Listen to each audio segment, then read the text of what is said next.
வணக்கம் நண்பர்களே, welcome to movie critic channel. இன்னைக்கு நம்ம 2024 ஒரு டேனிஷ் படமா வெளிவந்திருக்கிற the girl with the needle படத்தோட ரிவ்யூ பத்தி தான் தெரிஞ்சுக்க போறோம். இப்ப படத்தோட கதை என்ன அப்படிங்கிறத மேலோட்டமா தெரிஞ்சுக்கலாம்.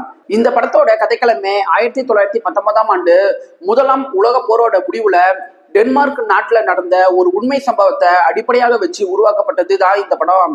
படத்தோட ஹீரோயின் ஒரு நிறுவனத்துல வேலை செஞ்சுக்கிட்டு இருக்கிறாங்க. ஒரு நாள் அவங்க பிரெக்னன்ட் ஆகுறாங்க. இதனால அவங்களுக்கு வேலை போகுது. இதுக்கப்புறம் அவங்க சாப்பாட்டுக்கு தங்கறதுக்கு அப்படின்னு என்னென்ன கஷ்டங்கள் படுறாங்க, அந்த குழந்தைய பெற்றெடுக்கிறதுக்குள்ள என்னென்ன கஷ்டங்கள் படுறாங்க, அந்த குழந்தைய பெற்றெடுத்ததுக்கு அப்புறம் ஒரு அடாப்டிவ் ஏஜென்சிக்கு அந்த குழந்தைய கொடுக்குறாங்க. அதுல அவங்களுக்கு எந்த மாதிரியான அதிர்ச்சி காத்துக்கிட்டு இருந்துச்சு அப்படின்னு சொல்றதுதான் படத்தோட மீதி கதையே. படத்துல நடிச்ச எல்லா நடிகர்களும் இந்த படத்துல நடிச்சிருக்கிறாங்க அப்படின்னு சொல்றதுக்கு பதிலா அந்த கதாபாத்திரங்களாவே வாழ்ந்திருக்கிறாங்க அப்படின்னு சொல்லலாம். அந்த அளவுக்கு ஒரு டாப் நாச் பெர்ஃபார்மன்ஸை இந்த படத்துல நடிகர்கள் வெளிப்படுத்தி இருக்கிறாங்க. குறிப்பா சொல்லணும்னா படத்துல ஹீரோயினா நடிச்ச விக் கார்மெண்ட் சோன் ஆகட்டும், வில்லியா நடிச்ச ட்ரைன் டைர் ஹோம் ஆகட்டும், இவங்க ரெண்டு பேரையுமே நீங்க பாராட்டியாகணும். இந்த படத்தோட கதைக்களமே 100 வருஷத்துக்கு முன்னாடி நடந்த கதைக்களம் அப்படிங்கறனால இந்த படத்தை பிளாக் அண்ட் ஒயிட்ல பிரசன்ட் பண்ணியிருப்பாங்க.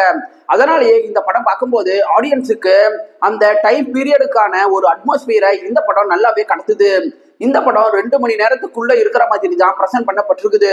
ஸோ குயிக்காவே உங்களால பார்த்து முடிக்க முடியும். இந்த படத்துல போர் நடக்கிறனால மக்களோட மனநிலைமை எப்படி இருக்குது, அவங்களுடைய சிந்தனைகள் எப்படி இருக்குது, அவங்க எந்த மாதிரியான ஒரு வறுமைக்கு ஆளாக்கப்படுறாங்க, வாழ்க்கையை நடத்துறதுக்கு அவங்க எப்படி எல்லாம் கஷ்டப்படுறாங்க அப்படிங்கிறத நல்ல ஒரு எமோஷன் டெப்தோட ரைட்டிங்ல இவங்க கொண்டுட்டு வந்தது நல்லாவே இருக்குது. இந்த படம் பார்க்கும்போது பல இடங்கள்ல உங்களை டிஸ்டர்ப் பண்றதுக்கான வாய்ப்புகள் இருக்குது. அது எந்த மாதிரி அப்படிங்கறத இந்த படம் பாருங்க, உங்களுக்கே தெரியும். படத்தோட குறைகள் அப்படின்னு எடுத்துட்டீங்கன்னா இந்த படம் ஒரு டிராமா கேட்டகரி மூவி. ஸோ இந்த படத்தை நீங்க பார்த்து முடிக்கிற வரைக்கும் ஒரு வித ஸ்லோனஸை உங்களால ஃபீல் பண்ண முடியும். மற்றபடி இந்த படத்துல பெருசா குறைகள் அப்படின்ட்டு எதுவுமே கிடையாது. ஒரே வார்த்தையில சொல்லணும்னா இந்த படம் நீங்க மிஸ் பண்ணாம பார்க்க வேண்டிய ஒரு தரமான படம் அப்படின்னு நான் சொல்லுவேன். படம் முழுக்க பல இடங்கள்ல அடல்ட் கண்டென்ட் இருக்குது. ஸோ தனியாவே பாருங்க. இந்த வீடியோ உங்களுக்கு பிடிச்சிருந்துச்சுன்னா லைக் பண்ணுங்க, சப்ஸ்கிரைப் பண்ணுங்க, ஷேர் பண்ணுங்க, மறக்காம பெல் பட்டன் நமக்கு மறந்துடாதீங்க. நாம வேற ஒரு வீடியோல சந்திக்கலாம். அது வரைக்கும் நன்றி, வணக்கம்.